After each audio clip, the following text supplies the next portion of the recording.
नमस्कार, शुभ सायंकाळ मित्रांनो. मी Tushar Deshmukh official online digital YouTube प्लॅटफॉर्मवरती तुम्हा सर्वांचं मनस्वी स्वागत. तर मित्रांनो, बघताय आपण युवा विद्यार्थी असोसिएशन सातत्यपूर्ण निरंतर पाठपुरावा, आक्रमकरित्या जिथे गरज आहे आक्रमक होण्याची तिथे आक्रमक, आणि जिथे संयमानं घेतोय तिथे संयमानं बघितलं आपण अमरावतीच्या बाबतीत आणि यवतमाळच्या बाबतीत. तर अशाच पद्धतीनं प्रत्येक जिल्ह्यात आपण जातोय आणि नवा ट्विस्ट आला आहे.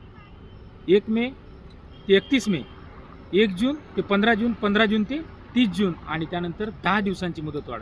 आपण मंत्रालयात पाठपुरावा करून 2 मुदतवाढी, त्याप्रमाणे शालेय शिक्षण विभागाने 2 मुदतवाढी दिल्याही खरे, परंतु बुलढाणा जिल्हा, त्यानंतर हिंगोली जिल्हा, त्यानंतर सोलापूर जिल्हा, यासोबतच आपल्या जालना जिल्हा आणि नांदेड जिल्हा यामध्ये भयानक ट्विस्ट आला आहे. नांदेडमध्ये केंद्रप्रमुखांची नियुक्ती 86 पदांची झाली, परंतु पदोन्नतीचा प्रश्न हा 450 उमेदवारांचा होता आणि त्याला टेटस्को होता एका उमेदवारांनी त्यावरती आक्षेप नोंदवला होता आणि त्याला हॅकंड झाल्यामुळे आता ती पदोन्नती देण्यास मार्ग मोकळा झाला आहे अवघ्या 3 दिवसापूर्वी.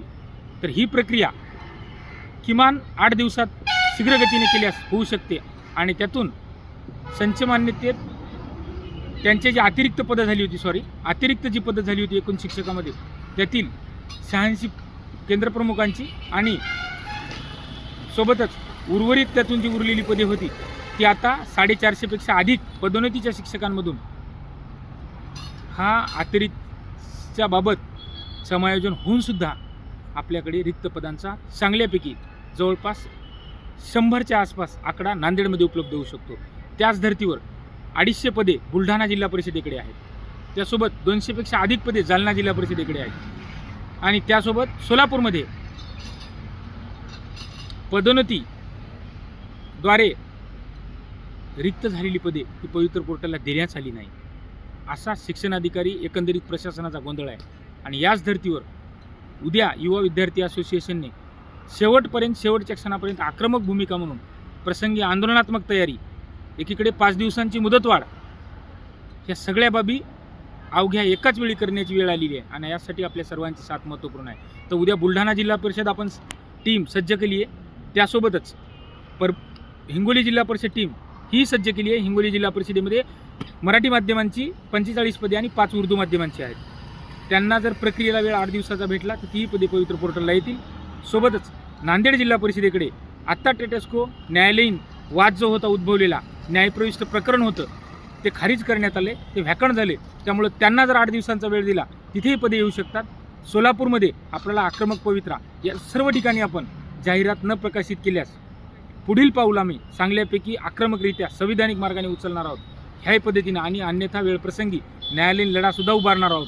कारण तुम्हाला 3 ते 4 वेळा पवित्र पोर्टलवरती जाहिरात अपलोड करण्यासाठी टॅब उपलब्ध करून दिला आणि तत्पूर्वी 10 महिन्याच्या कालावधीमध्ये विविध ठिकाणी लेखी पत्राद्वारे आदेशित, व्हिडिओ कॉन्फरन्सद्वारे शालेय शिक्षण विभाग, आयुक्त स्तर, राज्य परीक्षा परिषद यांनी वेळोवेळी तुम्हाला आदेशित केले. असे असताना सुद्धा प्रक्रिया तुमच्या संथगतीने चालल्या.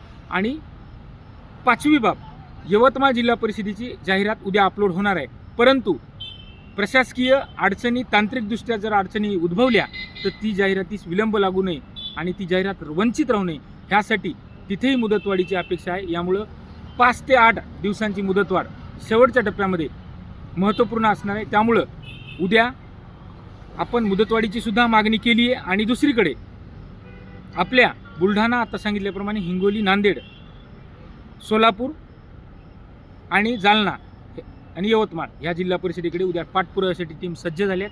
सगळ्यांना निवेदनाच्या प्रती पोहोचल्यात. त्या जिल्ह्यातील संबंधित सर्व अभियोग्यताधारकांनी त्यांच्यासोबत जॉईन व्हा. शेवटची विनंती, शेवटचा पाठपुरावा. नक्कीच यातून जवळपास 1,500पेक्षा अधिक पदे विनामुलाखतीची, अर्थातच विथ इंटरव्ह्यूची येतील आणि नक्कीच ती ओढून आणण्यासाठी युवा विद्यार्थी असोसिएशन अंतिम दिनांकाच्या मुदतवाढीसाठीही प्रयत्नशील आहे आणि अंतिम क्षणापर्यंत ह्या जाहिराती पवित्र पोर्टलला अपलोड होण्यासाठी आक्रमकरित्या, आंदोलनात्मकरित्या, न्यायालयीनरित्या तत्पर आहे. एवढंच या निमित्ताने सांगतो आणि थांबतो. धन्यवाद.